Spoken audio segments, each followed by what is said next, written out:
Best music, DJ Khaled. Good morning, everybody. Happy MLB Strategy Show here at Stokastic.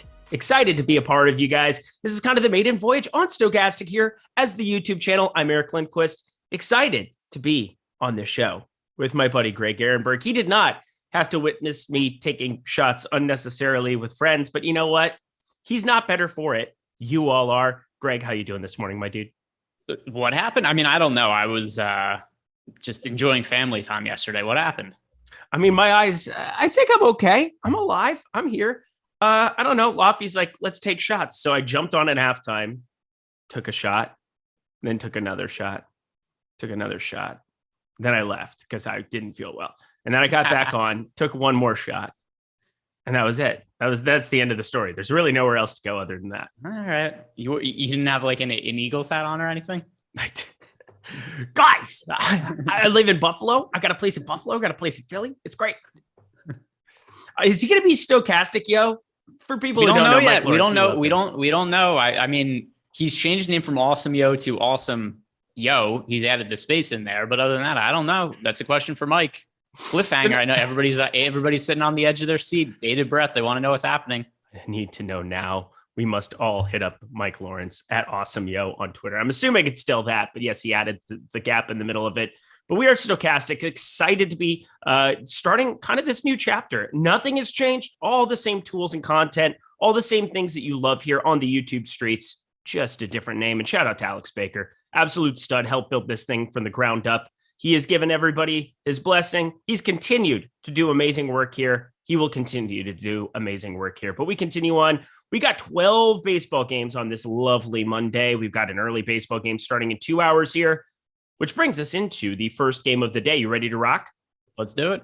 All right. Philadelphia Phillies, Washington Nationals, game 2 of their doubleheader. So you know what that means. Be on the lookout for weird ass lineups. We got 5.9 implied runs for the Phillies.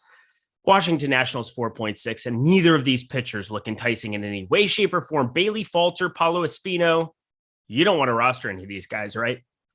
No, I guess the only question really to debate is which one of these pitchers is worse. And despite the line in this game and implied run totals, I think Bailey Falter is the worst pitcher. Yes. His numbers this year have been terrible. 13.4% K rate, 5.01 expected ERA.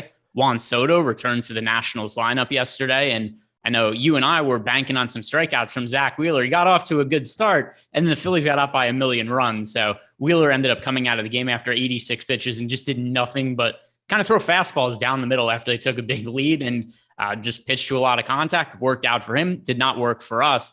But that aside, I think that Bailey Falter is much worse than what books are really giving him credit for here, just given the fact that the Phillies are pretty substantial favorites in this spot. Also, if we look at the way that the ownership is going with the field, massive amount of ownership on the Philadelphia Phillies offense.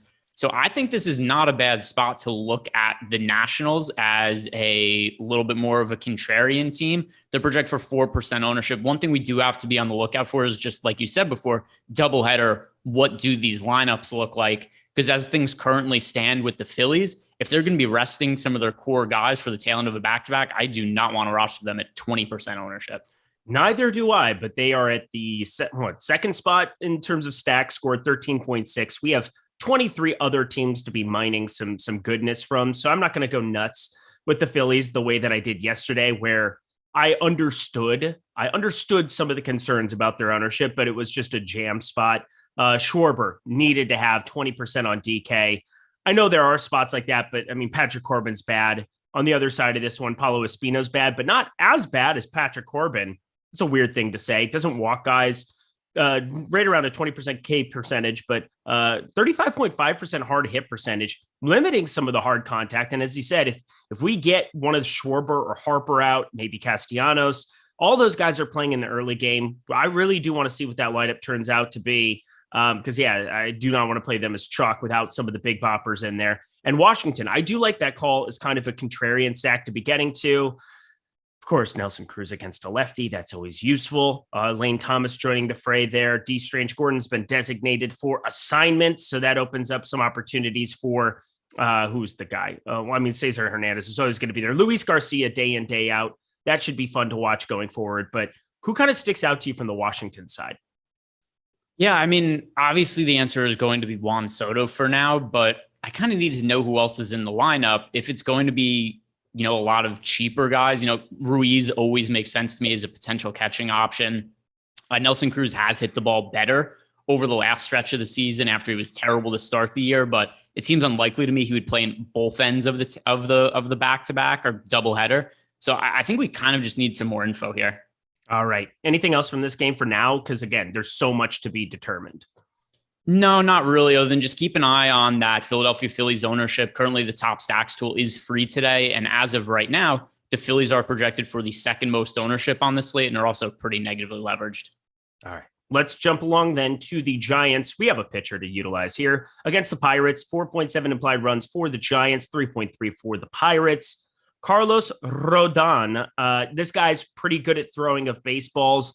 30.6% K percentage, continuing to do what he did with the White Sox. Now we're seeing it in San Francisco. He's in Pittsburgh, still a decent enough ballpark. It's not San Francisco, but it's still going to be utilized, pretty useful when you look at this Pirates lineup. Oh boy. Carlos Rodon should be popular, but how popular do you think he'll be in your lineups, Greg? Yeah, so I'm not too concerned with his ownership, actually. I mean, we have him projected for 32% ownership on DraftKings. On FanDuel, he's projected for 16% ownership. That's not an issue for me. It's not like he's crazy popular or anything. He is the third most popular pitcher on the slate, but at the same time, it's a big slate and the ownership is pretty spread out. The only pitchers that the one pitcher I'm really concerned about his ownership is Robbie Ray, where he's projected for nearly 40% on DK, and then over on FanDuel, also 30%. Other than that, I think we could kind of just roster the pitchers we like the best, because 32.4% ownership over on Rodon when we have him with a 20.4% chance to be a top two pitcher. I don't think that's an issue. And then same over on FanDuel, 16% ownership, but still the second best odds to be the top scoring pitcher. I don't really have too much issue with the ownership going to Rodon right now, and he's less expensive than he should be. Yeah, he's just going to be a play a lot of him guy. If he's going to be 32%, we got a lot of time, and things change between now and lock. So be paying attention, be refreshing. The top stacks tool is free today to everybody here at Stokastic. So take advantage of that. Check it out.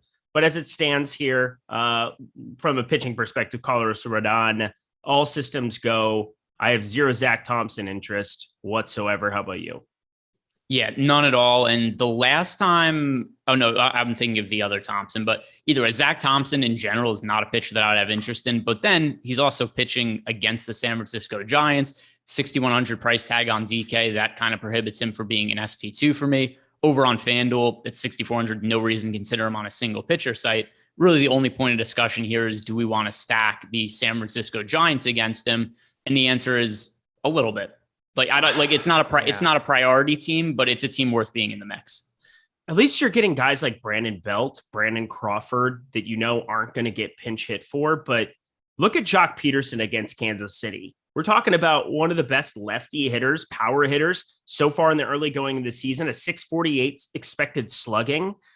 And he's getting pinch hit for routinely in spots. He only had 6 at bats despite 2 starts against Kansas City, which 6 at bats in 2 starts for a guy who you definitely want to have a part of your stacks because of his upside. That is really frustrating. And I understand not defensive deficiencies. I mean, he's just not as good as as pretty much Mike Yastrzemski, as good as what's his face, Luis Gonzalez in left field. It's tough for me knowing that there's guys like Jock that I want to play that I know could be limited in terms of at bats. Is that something you think about with this team routinely too?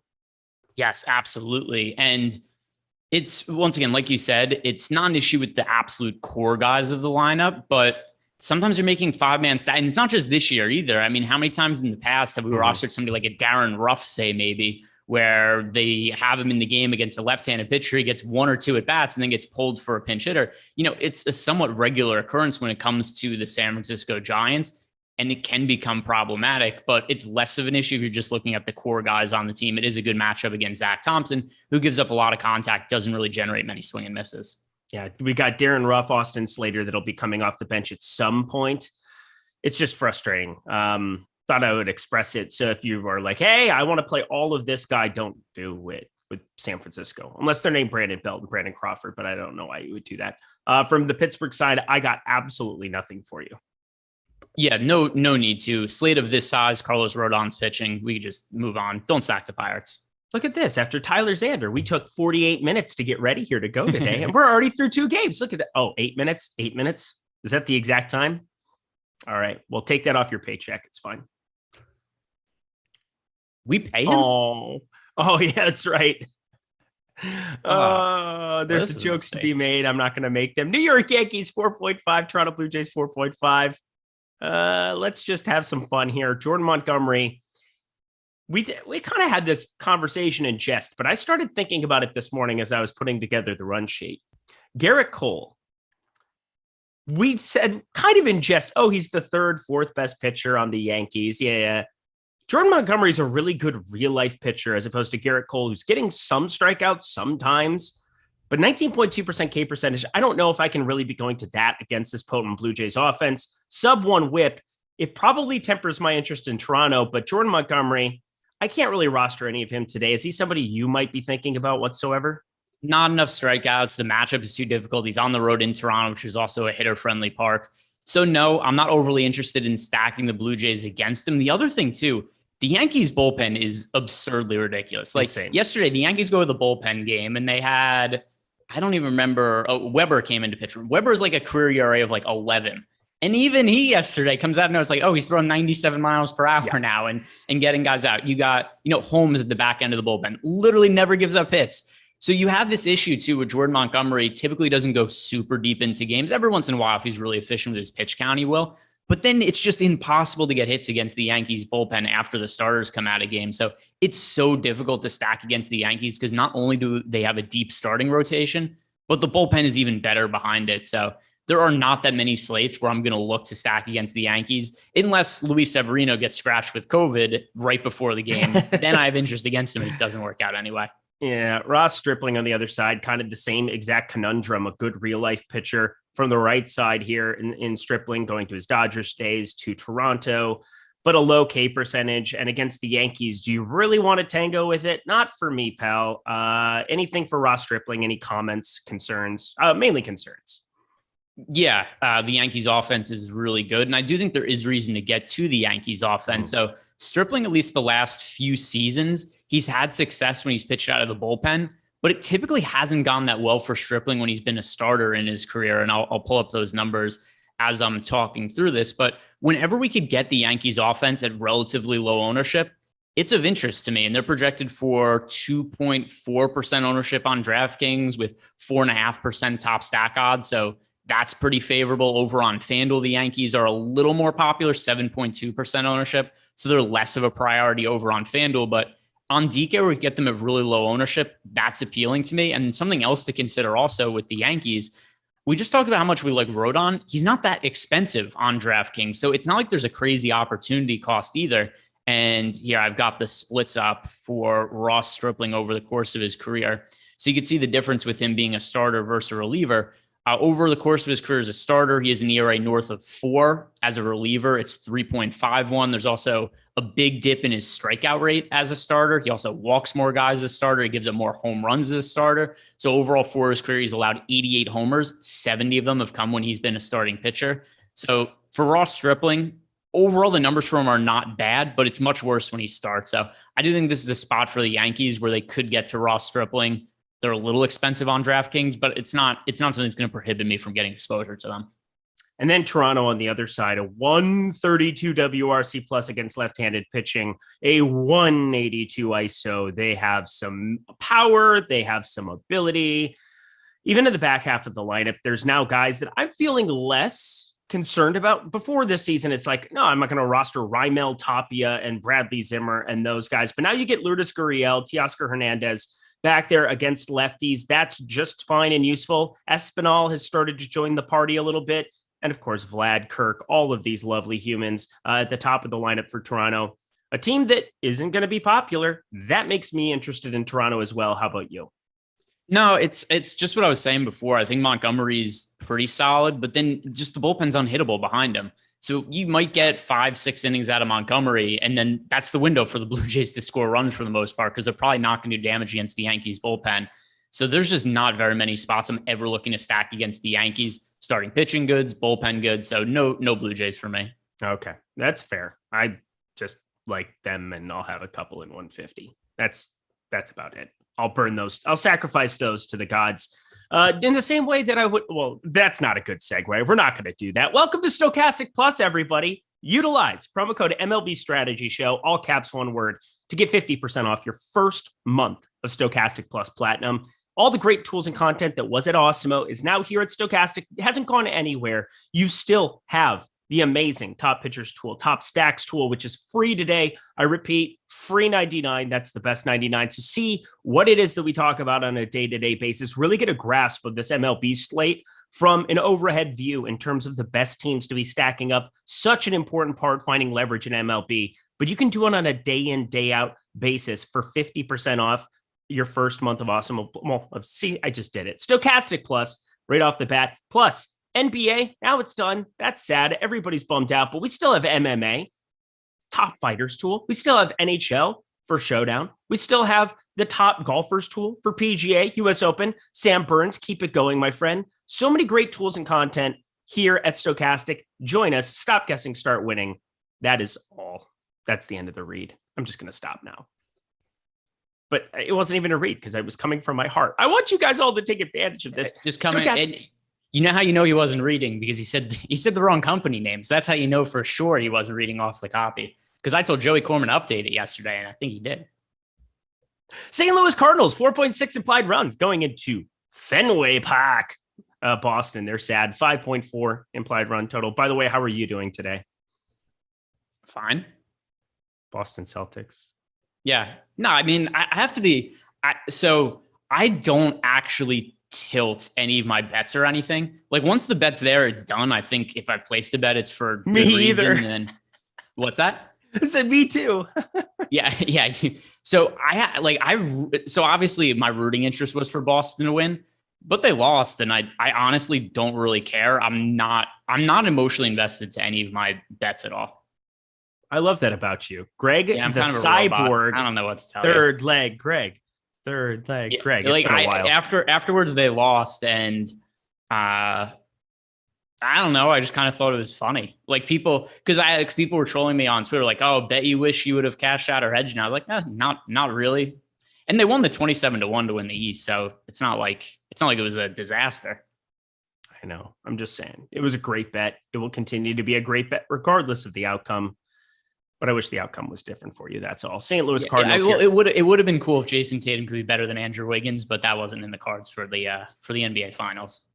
Tatum really laid a stinker.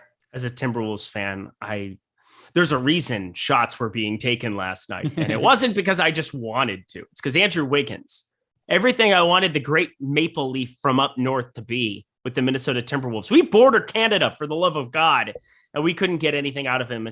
San Francisco goes there, turns into Jesus in a uniform, guards Jason Tatum with the fury of 1,000 suns. At least Steph Curry won MVP, which was justified because there was people who were pushing for Wiggins to win MVP. And I was like, this is ridiculous. This is ridiculous.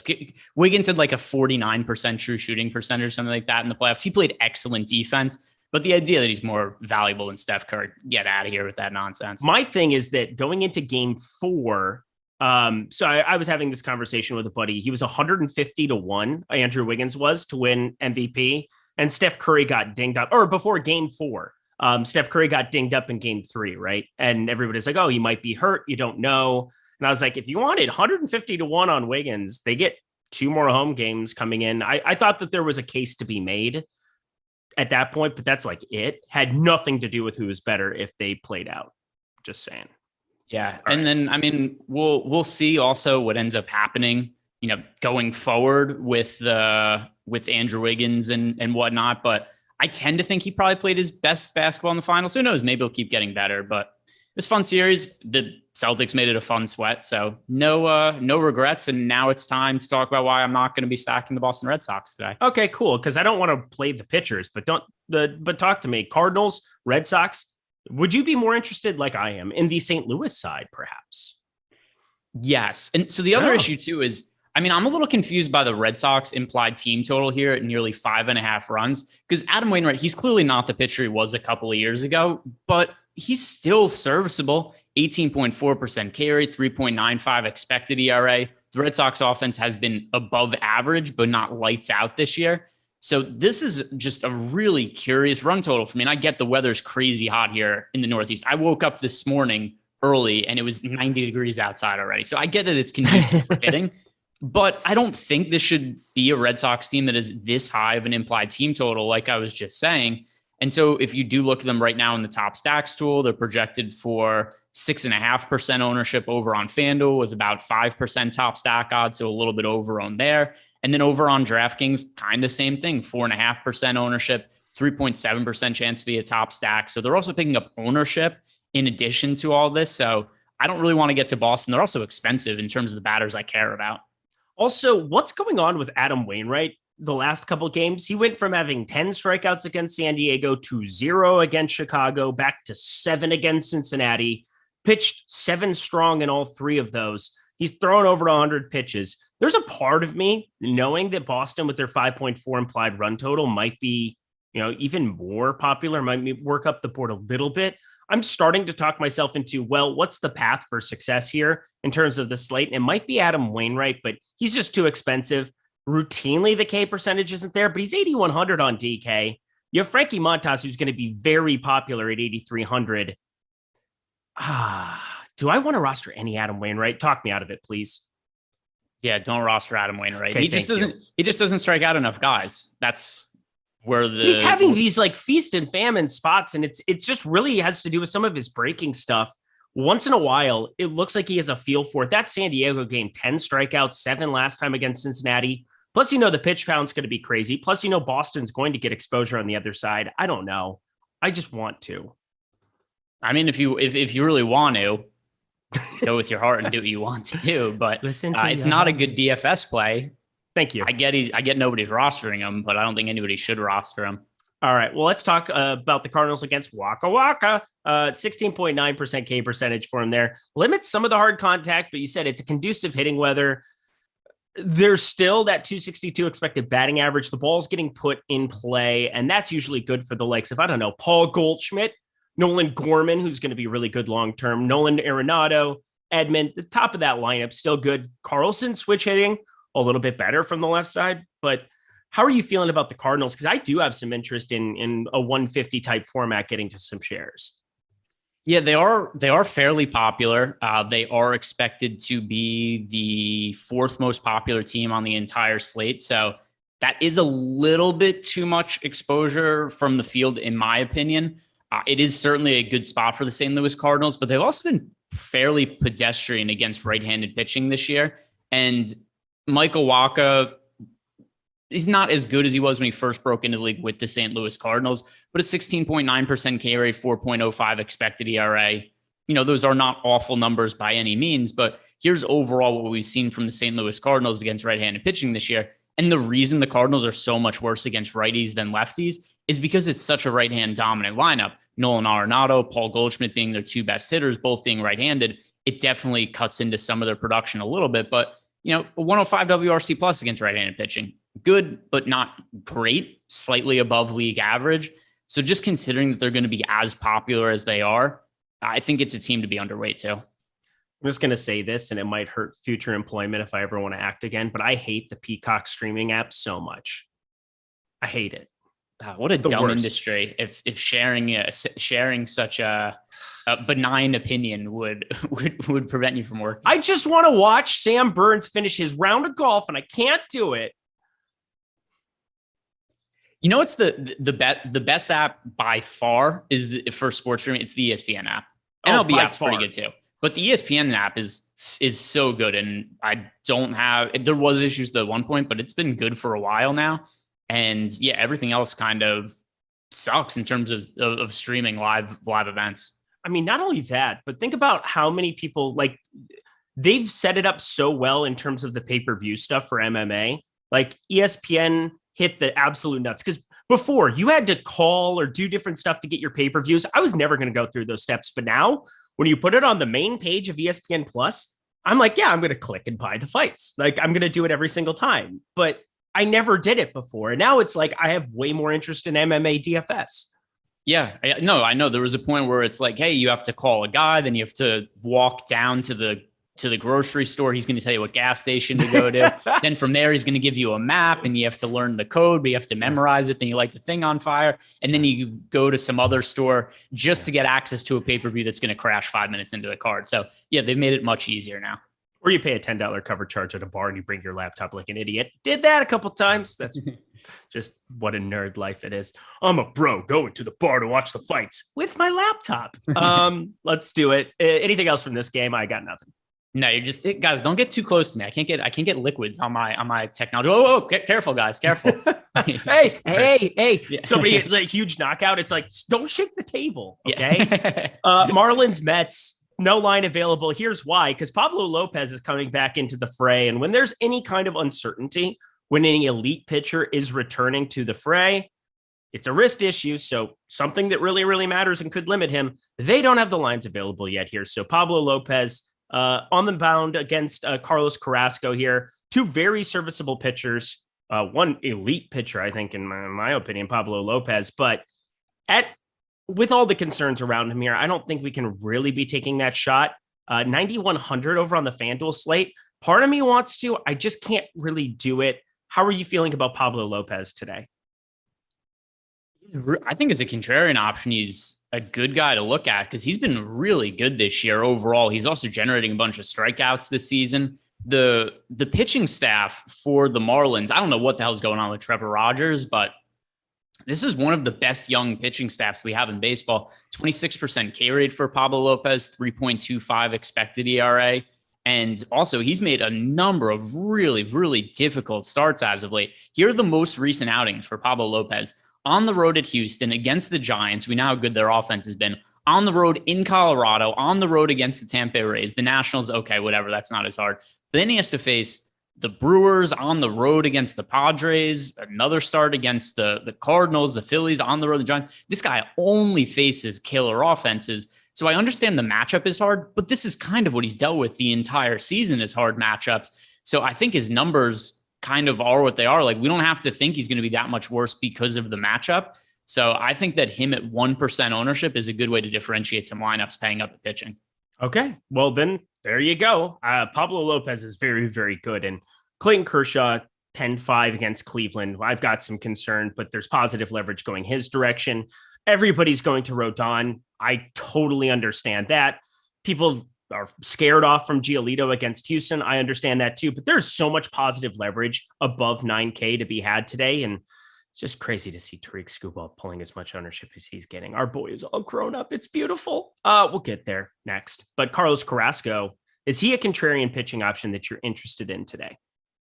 Not on Carlos Carrasco for me because number one, he's not that contrarian. He's 12% owned, so I don't want to make it seem like he's popular or anything, but 12% on DK, 5% on FanDuel. People actually are rostering Carrasco. And the matchup against the Marlins is sneaky hard. We've talked about the Marlins a bunch of times being an under-the-radar offense this year.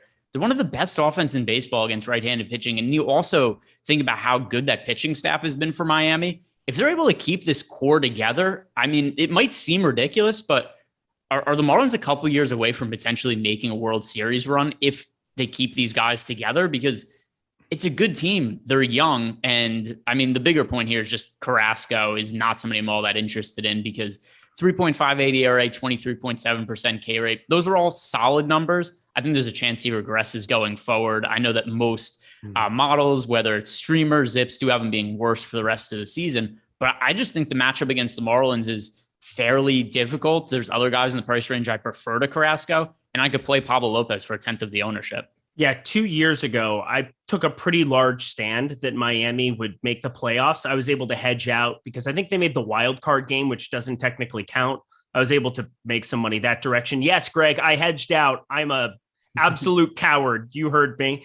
But the Miami Marlins 2020 pitching staff, I think they've got decent enough talent. And now they're adding guys like Soler. They've long-term locked in Aguiar. They've got so many young arms. Trevor Rogers, if he could just regress back to the mean, that is a nasty pitching rotation that they've got going in Miami as well. I'm with you. I think it's a team to be paying attention to. But for today's purposes, yeah, it's a Miami team that's got a 113 WRC plus, 169 ISO against right-handed pitching, 21.9% K percentage. So not exactly swinging and missing nonstop out there. But Carlos Carrasco can still fall in a couple lineups for me. Just will not in any way, shape, or form be any kind of a priority. I prefer getting to Mackenzie Gore. We'll get there. I prefer Tariq Skubal by a landslide. That shouldn't surprise anybody. And then Rodon for a lot more. But we'll continue to move around here because there is some positive leverage, I think, that has much more utility. And I'm also curious to see who's going to be shorting Robbie Ray with me. But we go on. Offensively, I still don't want to be attacking either of these pitchers today. No offenses in this game for me. Okay. Texas Rangers, 4.7 implied runs. Detroit Tigers, 3.8. John Gray, Tariq Skubal. Both pitchers have to have. Wait. We got to have interest in pitching here, baby. Oh, baby. Is that the Rangers have a 4.7 implied team total against? Did I put it down wrong? I might have. I mean, you could have. It seems very high to me. Like I was just about to pull up 1.5. Yeah, because the Rangers are underdogs. 8. Rangers, let me see. Might have been 3.7 and 3.8, but it has an 8 implied run total I'm looking at. Yeah, but it doesn't make sense that the Rangers would be a full run higher than the Tigers as an underdog. Let me pull it up here. I'm just saying if they actually have a team 3.9 and 4.1. There you go. 3.9 and 4.1. Look at me fixing things as I go. But I wish you were right because I would have liked to have bet under 4.5 runs for the Rangers. I apologize. Yeah, just like we both like to bet the over of Tampa Bay yesterday when Severino got scratched and which yesterday betting was horrendous. Maybe the funniest way to lose a bet that I've had in some time because I had over 1.5 runs in the first 5 innings for the Tampa Bay Rays. And here's what happens. They're in the top of the 5th inning. Score is tied 0-0. So at this point, my odds of winning the bet are fairly low. And Mejia was the leadoff hitter. Yep. He grounds out. Mejia hit the bomb. It was the guy before him. Okay, so somebody grounds out. Harold Ramirez hits a single. He tries to steal second and gets thrown out stealing second. And Mejia homers on the next pitch. So the Rays finish the first 5 innings with only 1 run. But Harold Ramirez doesn't steal. And I know this isn't how things work. He probably, different pitches, different scenario, everything. But in my head, if he doesn't attempt to steal second base, that's a winning bet. But either way, I was texting about it and thought it was pretty funny at the time.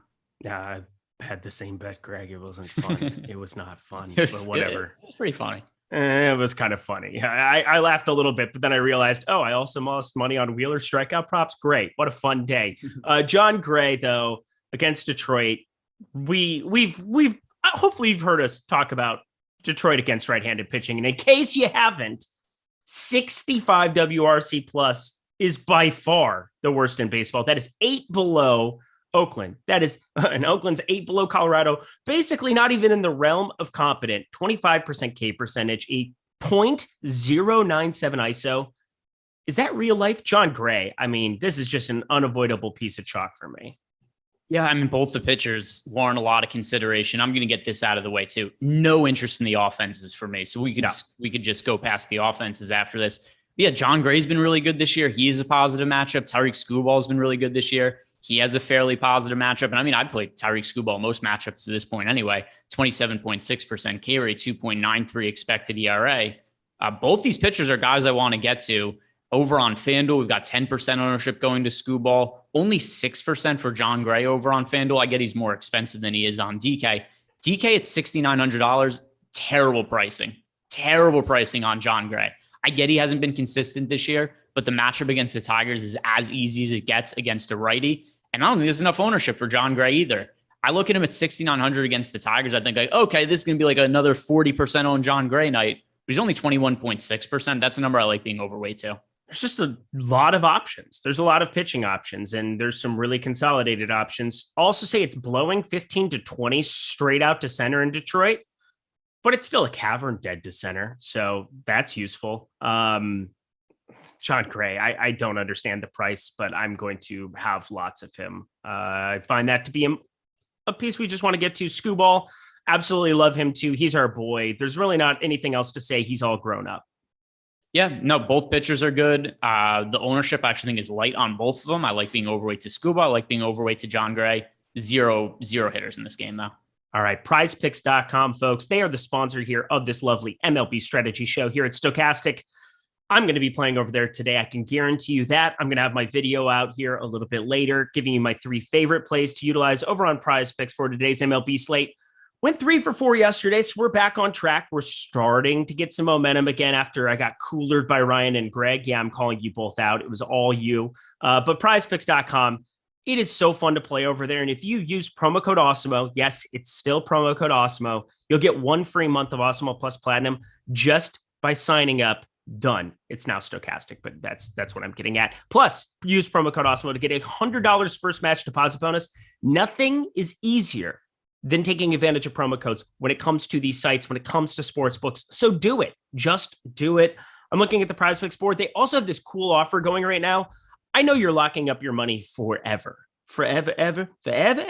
Matthew Stafford, over 0.5 passing yards in game 1, week 1. That is on the board. If you are interested in playing some NFL, or even if you're going to have that money tied up forever if you're waiting on MLB props. If you put like $100 in and you have that fired up. But Matthew Stafford, combine him with some NFL props. If you think that there are some inefficiencies out there, if you find some data that tells you, you know what, Lamar Jackson's going to throw more this season. Over 230.5 is a smash week 1 up against the Jets, even though they have a revamped defense and I kind of like them this year. But either way, Matthew Stafford, that is going to hit so long as he has a pulse in week 1. So take advantage of that great promotion over at PrizePicks.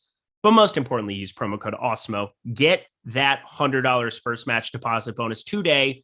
Utilize some of the best plays. Greg, he's got his video that he's doing every single day with his best bets that he's got on the board. I'm going to be giving you my best PrizePicks plays. Take advantage of it. Thank you so much to them for their sponsorship of this MLB strategy show and so many other great shows here at Stokastic Plus. All right, cool. Let's keep it going. 6 more games, 6 up, 6 down. We continue on to the Chicago White Sox. 3.5 implied runs going up against the Houston Astros with a 4.5 implied run total against Lucas Giolito. And why? Because the guy has a 4.66 expected ERA and a 1.44 whip this season. He is selling out entirely to get strikeouts, which is generally something you like from your daily fantasy pitchers. But here's the problem. He is giving up some serious contact, and it is problematic. It makes him lower owned than he should be in some spots, but this is a very dangerous Houston team with some lefties that are absolute murderers. Yordan Alvarez, Kyle Tucker, some righties that are problematic. Lucas Giolito, Greg, in or out on his 30.7% K percentage today? In on both sides of this game. So Giolito is only projected for 1% ownership. We have him with a 13.6% chance to be a top 2 scoring pitcher on DK.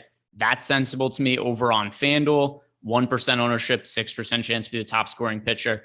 So I think there's enough strikeout upside in Giolito to warrant some ownership to him. But at the same time, also, like you said, he's getting hit really hard this year. Less than 1% ownership going to the Astros on FanDuel and DraftKings.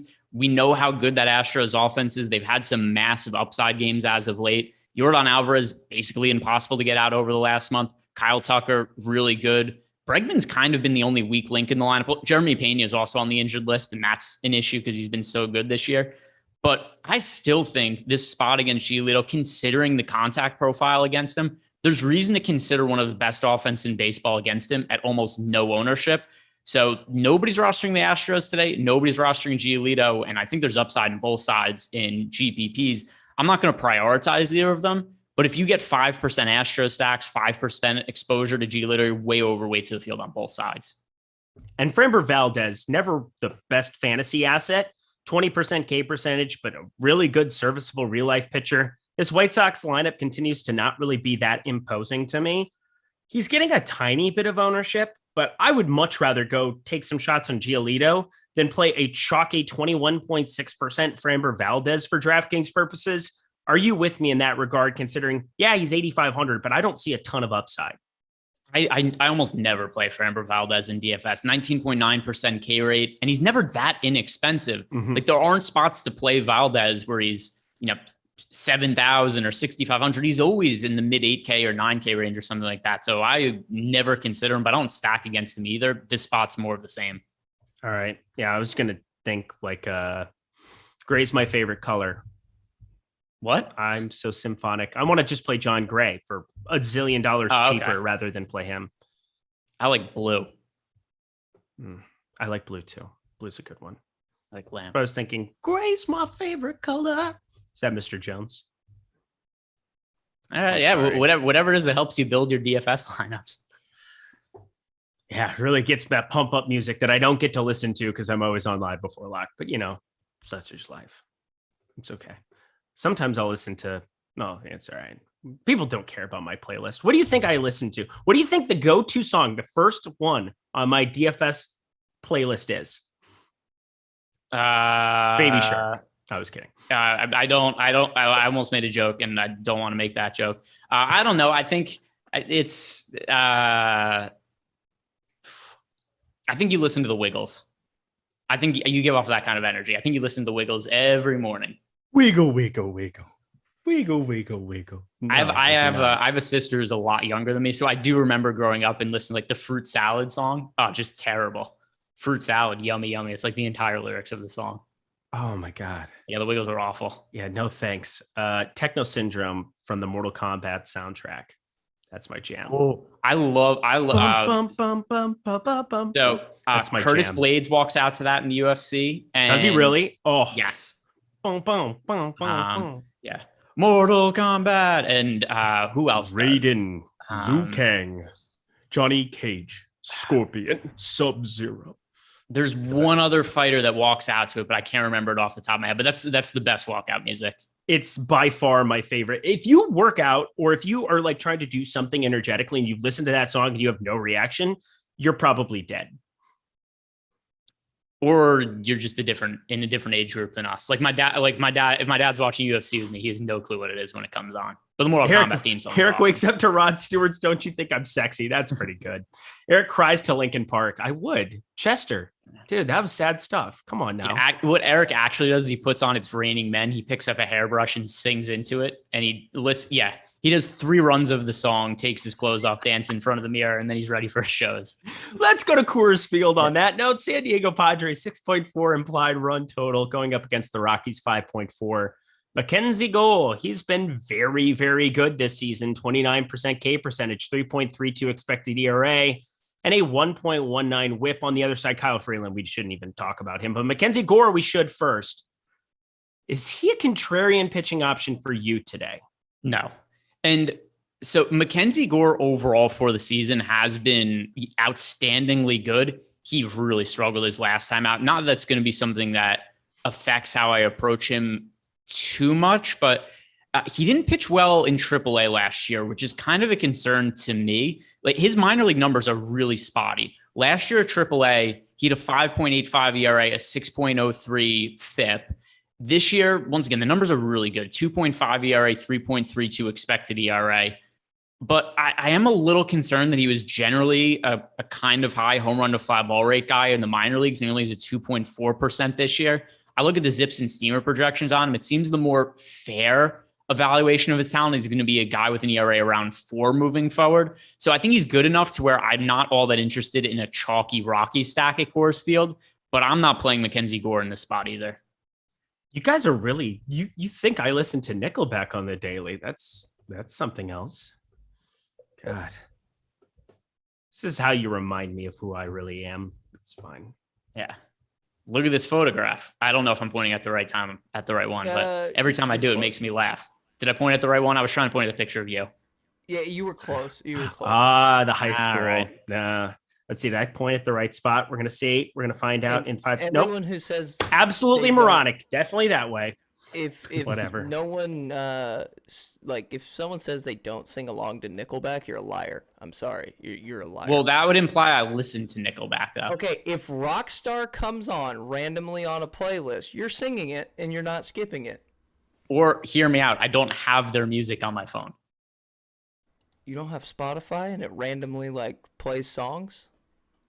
No, but Spotify is also intuitive, right? It knows what it is you like to listen to. Well, yeah. If you don't like Nickelback, it's not gonna play Nickelback for you. Tyler likes Nickelback. That's what we just learned from this. Because I can admit that.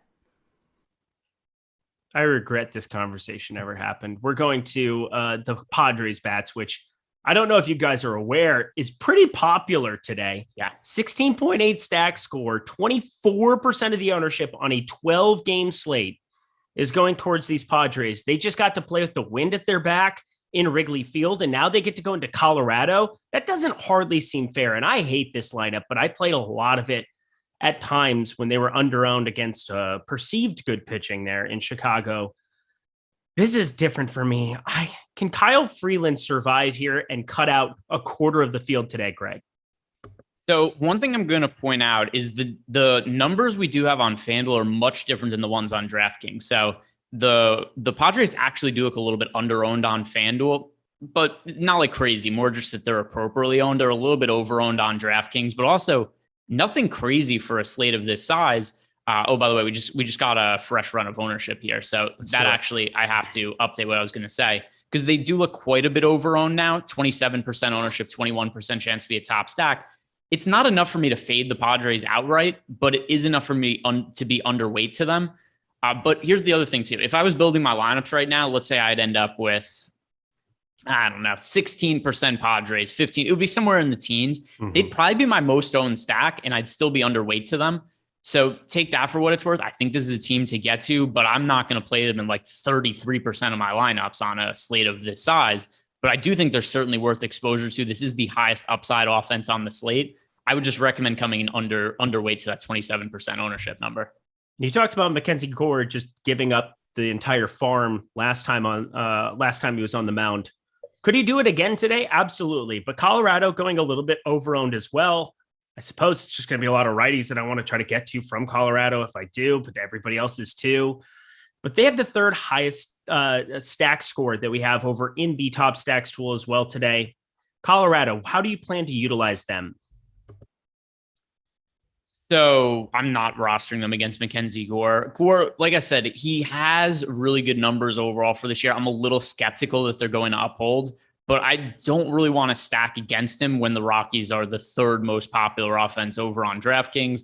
On FanDuel, they are projected for the, second most ownership, only behind the Padres. So it's going to be a really popular offense. I understand why. It's a Coors Field game. The Rockies are much better against left-handed pitching than they are against right-handed pitching. But I think Gore is just good enough to where he should be able to limit what the Rockies are going to be able to do to him. But at the same time, too, I don't want to roster Mackenzie Gore because he still is carrying a pretty hefty price tag, $9,200 on DraftKings. On FanDuel, Gore is priced at $8,500. It's more than I typically would want to pay for a pitcher at Coors Field, and we have so many other options to go to. All right. Well, let's go to one of my favorite sneaky spots on this entire slate. It is my Minnesota Twins facing the Arizona Diamondbacks. We're looking at 4.7 and 4.3 runs respectively. And crack open a seltzer and don't roster Devin Smeltzer. 12.5% K percentage. That sure ain't it. But a sub-1 whip, being a serviceable real-life pitcher. On the other side, Madison Bumgarner. I have zero interest in this guy. I've never had interest in this guy post San Francisco. I like offenses here. Anything to mine out from pitching, and please just say no. No. And I mean, Madison Bumgarner has been much better than expected this year because he's looked totally washed the last couple of years. But with that said, that amounts to a 16.4% strike rate and a 4.28 expected ERA. I don't think Madison Bumgarner is good at this point in his career. I don't think you guys think Madison Bumgarner is good either at this point in his career. But I think he's worse than what these numbers are showing. I'm with you. I like the Twins as a contrarian stack. And if we're talking about all of the offenses who are sub 5% owned today, I think the Twins are my favorite. They are my favorite as well. I'm just very, very interested in stacking up against Bum. I will say there's a lot of things that could fall out of place here for the Twins. Polanco, questionable if he'll be in the lineup. Nick Gordon, I never in a million years expected this, but the dude has a 47.1% hard hit percentage and a 519 expected slugging, and it simply hasn't shown up for him. I find that to be pretty unbelievable for a guy who only has one home run and has never had a power profile, in my opinion. Left on left, he probably won't be in the lineup, so just saying. But there's a lot of ways that guys could or could not be in that Minnesota Twins lineup. But as it stands, give me Buxton. Kepler probably going to be a little bit of a pass. I'll be lukewarm on that. But Ryan Jeffers, you're probably going to get in the lineup, even alongside Gary Sanchez as a DH. You're going to have Carlos Correa, Buxton, of course. All these guys have over a 490 expected slugging on the season. I just love getting to my Minnesota Twins. Nice to see a little bit of slight leverage going their direction, but just go on and tell me the reasons you like them too. Yeah, I mean, Madison Bumgarner has been not the same pitcher he was in the past for, let's see, how many years has Madison Bumgarner been washed up for? Let's see. So yeah, the last time he was good was 2019, and good. I'm using that lightly because he was pitching in San Francisco and he had 3.9 ERA, a 4.57 expected ERA. The last year, I'd say that Madison Bumgarner was actually still a top of the rotation pitcher was probably 2017. So it's been a meaningful amount of time. And this year, sure, 3.5 ERA, 4.28 expected ERA. But I think those numbers are going to regress quite a bit. Zips has him projected for a 5.03 ERA the rest of the year. Steamer has him with a 4.9 ERA. I think this is a guy who's just going to really struggle to find success as the weather starts to heat up. So I'm looking to fade Bumgarner here. He is not generating any swing and misses anymore. 6.4% strikeout, 16.4% strikeout rate. So close to a career low with him. Pair that with a career high 8% walk rate. So he's really nibbling on the corners to try to avoid some of those contact issues. Once again, I really do think this is a good spot to get to the Twins.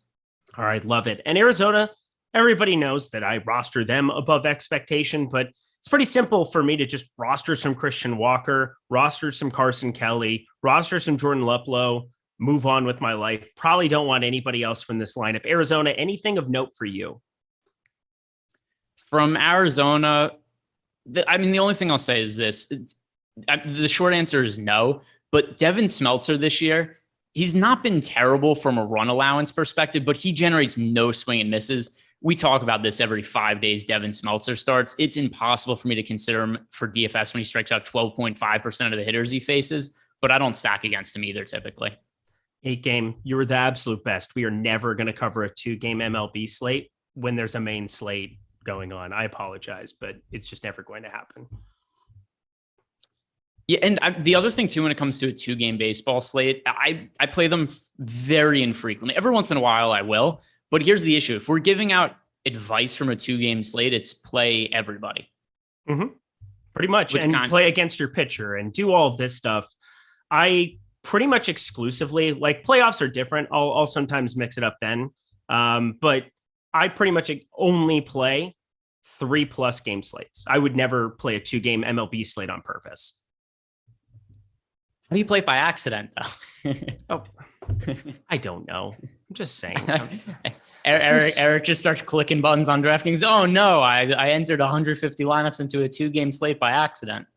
It's the vodka. I spent 3 hours building lineups by accident. Blame it on the alcohol. Kansas City Royals, Oakland Athletics. No total, no anything out. You know why?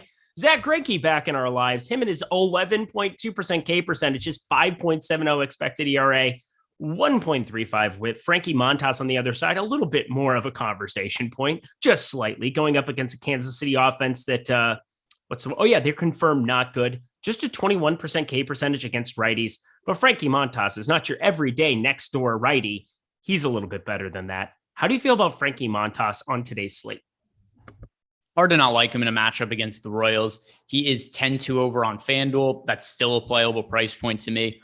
Over on DK, where he's 8,300, absurdly incorrect pricing. It's kind of similar thoughts to what I said about John Gray before.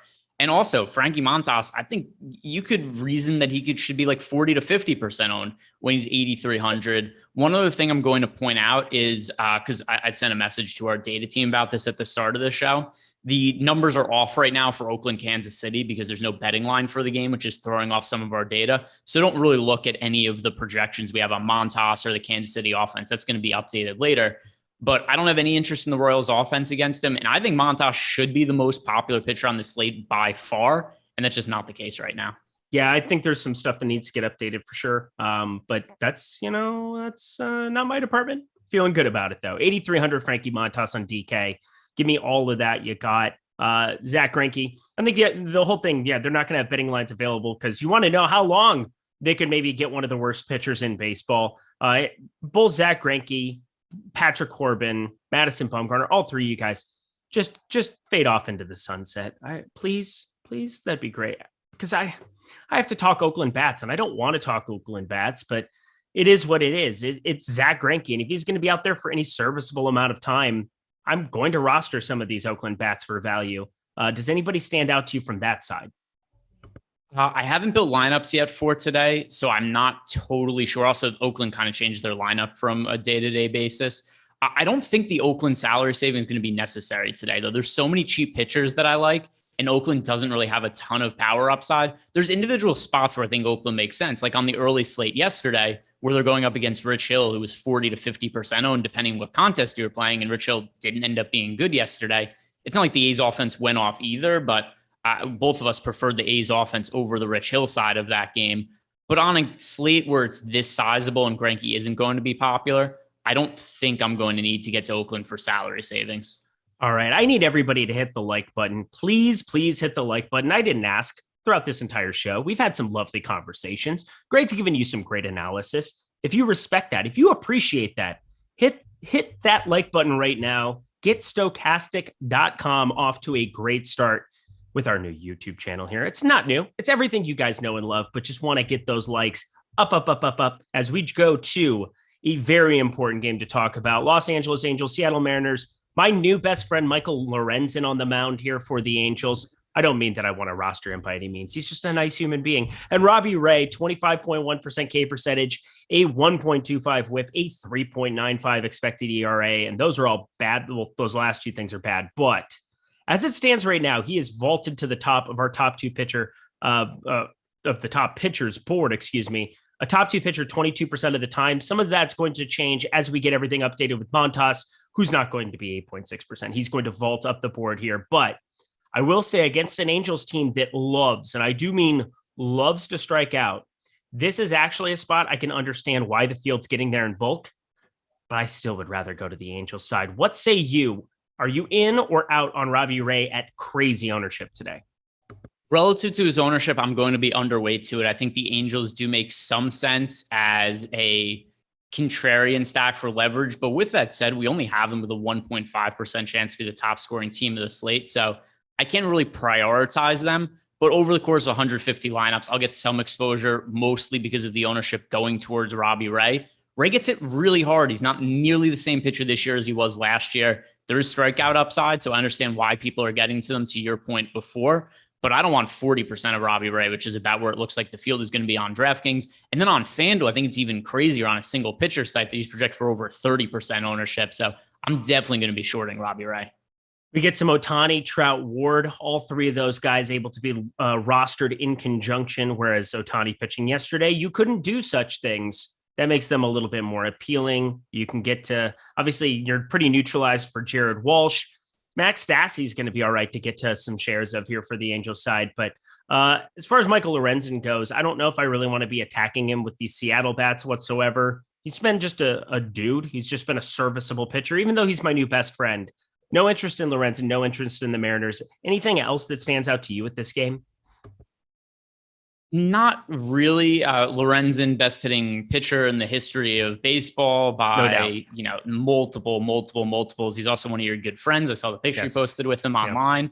Mm-hmm. But also, there's a really, really low team total in this game. There's only 3.5 runs towards the Mariners. I don't want to roster Lorenzen, but the Mariners aren't a team I'm going to be stacking either.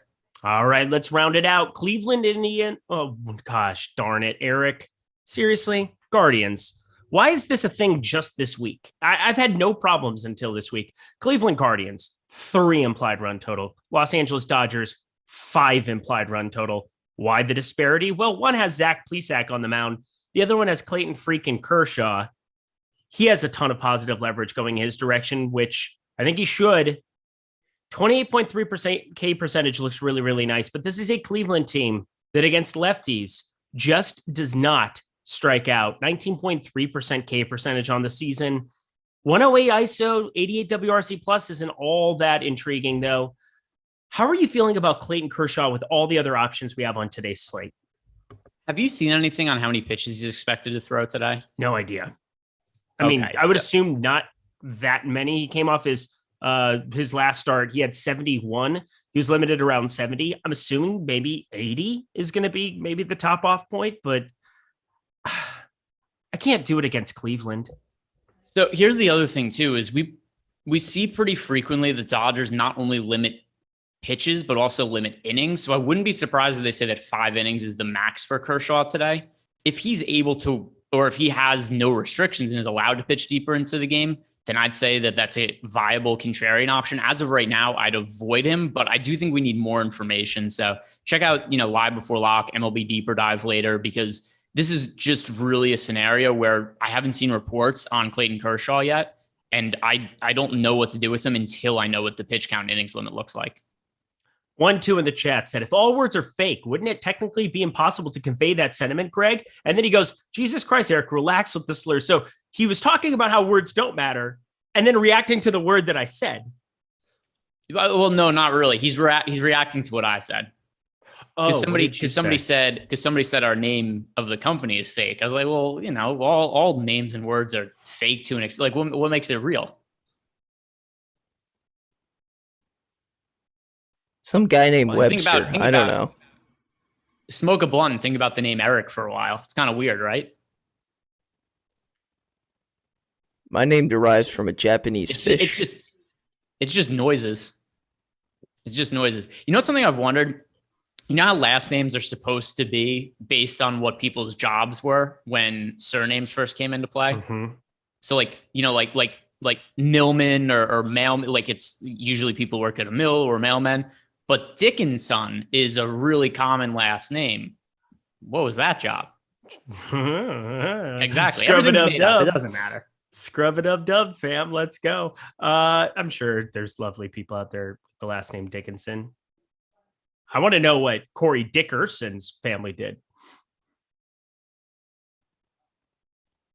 Los Angeles Dodgers. Just round us out, talk about their bats, because I assume we don't like Cleveland. Oh no, he's gone. He's gone at the end. Oh, I thought it was a bit. I thought this is the overlords coming into play. They can't let the people know. See, he froze. Now he's back. He's back. See, and you were frozen for me. Did we both freeze at one point, Tyler? No, I'm moving on the chat. Just you. Okay. I thought it was because I could see Tyler moving, but it was just Eric frozen, and he was frozen with his mouth open. And I was like, oh, I hope the people are seeing this. Greg, we're on to something. And now the overlords that be, the Illuminati, will not allow us to continue on. I think that's it. I think I've discovered that the ancestors of our country, whose last names were Dickinson, were up to things that are not considered socially acceptable. And I started to reveal the secrets, and I should probably stop, or else I'm just going to, my food will get poisoned tonight for dinner or something like that. But we're almost through the end of the show anyway. Clayton Kershaw, I need more information on his pitch count. Other side of the game, Zach Plesac, he's been garbage this year. He's pitching against the Dodgers, most talented offense in baseball. Plesac, 16.3% K rate, 6.07 expected ERA. I think the Dodgers are a good spend up to be contrarian offense because the field is not rostering them. Yeah, and John Gray going to be paired pretty easily with whomever I want as a pitcher, and I'll still be able to get to 5-man Dodgers without much concern. Oh man, what a way to go out here. The simulation that we're in. It's getting glitchy. It's getting glitchy out here, folks. But you know what? We'll all wake up from the Matrix here one day, and it'll all be okay. Greg, thank you so much. Tyler, thank you so much. Tyler Xander, people behind the virtual glass, doing an amazing job. Just his name is derived from fish. That is what he wanted everybody to know. So there it was. Xander from fish? Really? Yeah, so there's a fish that's like related to the perch, and it's like a Japanese fish called a Xander fish. And I found that out because there's a sushi house called Xander House, and I was like, why is my name on a sushi restaurant? So I had to Google it. Yeah, there's a fish, but I'm German, so it's very confusing. Hey, Greg, look where Bruce is, by the way. He's in the mess. He's in the mess. Yeah, he's just laying in the mess. God, I hope he takes a shit on your carpet, Tyler. I hope so, too. All right, let's get ourselves on out of here. Don't forget to check out It's Only MLB today. I know, NBA, it's a thing of the past. Well, it's not going anywhere. NBA draft, we're going to be doing some cool stuff, too. But we've got the MLB Deeper Dive. That's going to be Josh and Adam starting up at 4:45 p.m. Eastern Time, 6 p.m. Eastern Time. That is Greg and I returning. We're going to swip roles or something. I don't know what I'm trying to say. Greg, any final words for the people? Boy, I'm afraid to say anything now. I don't know what's going to happen. I'm going to get glitched or taken out of the simulation, but If your last name is Dickinson, hit me up hit me up on Twitter. I want to know what your ancestors did for a living. He's Greg. He's got weird questions. I'm Eric. I have weird answers. We'll see you guys later.